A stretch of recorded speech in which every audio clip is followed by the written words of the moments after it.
Сохраним память о подвиге героев Великой Отечественной войны.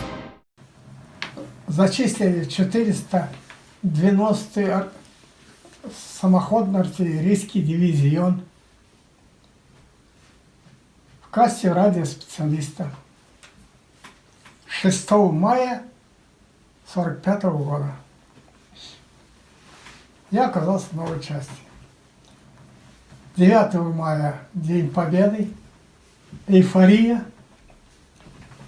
Рассказать это невозможно, но только то главное. Командир дивизиона выстроил нас на плацу, сказал: поздравляю с победой, спасибо всем, но военное положение не отменено.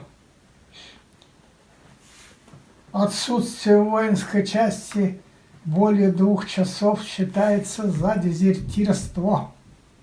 Не портите жизнь себе и мне. Значит, я при полном желании не могу вас никуда отпустить из воинской части.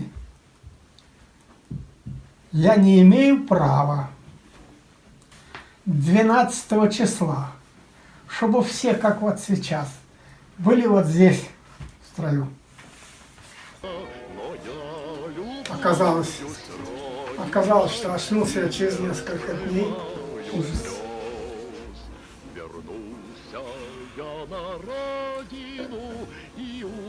Значит, рука, под глазами кисть висит чья-то. Я думал, чья-то. Это оказалась моя кисть правой руки. В таком виде. Я лежу кверх лицом.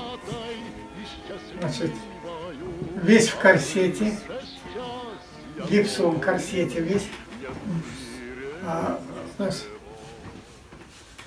перелом ключицы правой и смещение шейных позвонков. Первое чувство, конечно, радости, что я жив, оказывается. А через минуту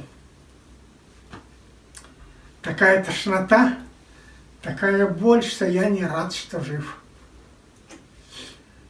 Пытаюсь разглядеть, что за рука, пошевелил голову и опять потерял сознание, поплыл куда-то. Сохраним память о подвиге героев Великой Отечественной войны.